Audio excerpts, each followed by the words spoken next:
Hello and welcome. Today, we're diving into a really fascinating and, yeah, for some, pretty controversial theory about the energy that shapes our lives. We're going to explore the work of psychoanalyst Wilhelm Reich using some fantastic writing from author Lawrence Gallian to help us understand the body's hidden language. So let's start right here. Think about it. Concepts like qi in Chinese medicine or prana in yoga. The thing is, across cultures and all through history, we've been trying to put a name to this spark of life. It's this universal idea, a timeless thread that connects ancient wisdom to what some people tried to turn into modern science, which is exactly where this story goes. All right, so here's our roadmap for this explainer. First up, we're going to try to define this unseen life force.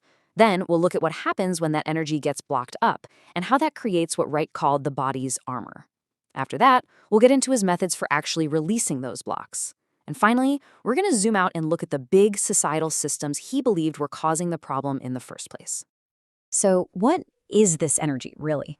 Well, it goes by a ton of different names, but one guy, a student of Sigmund Freud named Wilhelm Reich, he wanted to study it not just as some mystical idea, but as a real, measurable scientific force.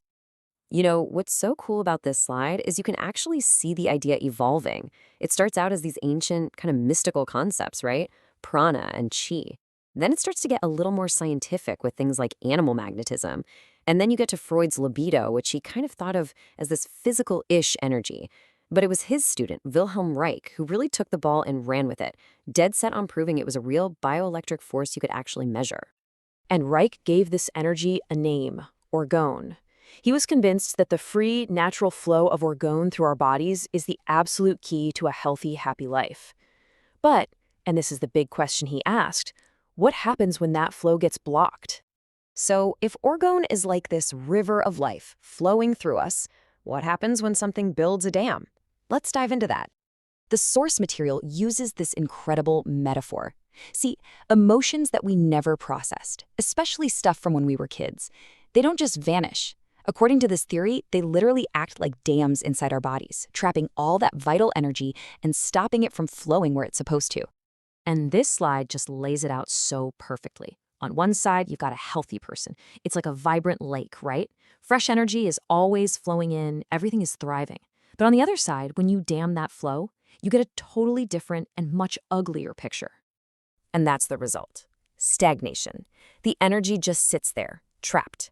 And it starts to cause this kind of internal decay. Physically, this can show up as emotional numbness, chronic tension, you name it. And Wright believed this physical blockage had a very specific name and a very specific shape.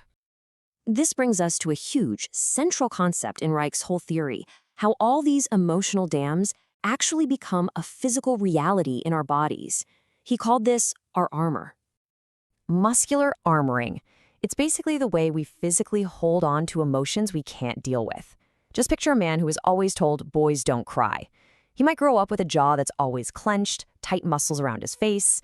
That's his physical defense against the feeling of sadness. That tension, that's his armor. So here's the really crucial part. This isn't just some bad habit you can just decide to stop. According to Reich, it's a deep protective shield that we start building in early childhood. It gets woven into our very wiring, and it ends up shaping everything, how we stand, how we move, how we feel for the rest of our lives. And over a lifetime, Reich believed these patterns harden into what he called distinct character structures. So maybe one person's armor is super rigid and controlling, while someone else's is more checked out and dreamy. Each one, he argued, is a physical and psychological defense that we built to handle specific hurts from childhood. In this view, our very personality becomes a suit of armor we might not even know we're wearing. Okay, so if our bodies are wrapped up in all this invisible armor, is there any way to take it off? Well, Reich didn't just point out the problem. He came up with a whole system, a therapy, to dissolve these blocks and get that natural energy flowing again. The key to his whole method is this really strict top-down order. You have to start by releasing the tension in the eyes before you can move to the jaw, and then the neck, and so on, all the way down to the pelvis. He argued that if you tried to free up the pelvis first, it would be a huge mistake because all that released energy would just get stuck again in the armor you're still holding in your chest or your throat. And here's a really practical example of how you'd start with that very first segment. You can actually try this yourself right now. Just imagine a big clock on the wall in front of you, and slowly, very slowly, trace the circle with your eyes. If you feel your eyes kind of clicking or jerking from one number to the next, instead of moving in one smooth motion, Reich would say that's a physical sign of an emotional block right there in that ocular segment. Now, these therapies often involve really deep breathing, specific movements, making sounds, all designed to melt that armor. And this is a fascinating little tip from the source material. If you start to feel overwhelmed or dizzy doing this stuff, the trick is to ground yourself. Just bring all your awareness to the bottoms of your feet. The whole goal is to restore what he called motility, that free, pulsing, flowing energy throughout your entire body. And for our last section, Reich didn't just stop at the individual or the family. He zoomed way out and asked an even bigger question. What systems in our society are responsible for creating all this armoring in the first place?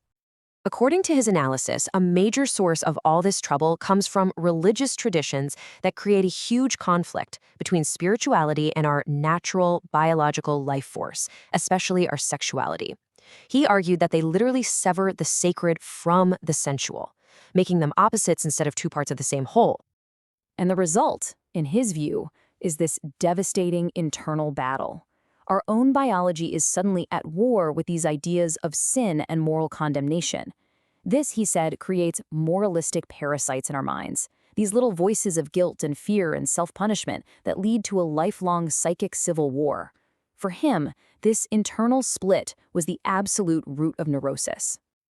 This phrase just says it all, doesn't it? This is his conclusion. He believed that these systems of societal control take our own life force, our biology, and they twist it into something that we're supposed to fear and suppress and control, instead of something to be celebrated and expressed. And that brings us to the end of our explainer. You know, Reich's work, whether you agree with all of it or not, it leaves us with a really provocative thought. It suggests that maybe true freedom and health aren't just in our heads. Maybe they're in our bodies. So if it's true, if our muscles and our tissues really do hold the stories of our past, what would it mean to finally learn how to listen? What would happen if we finally let them speak?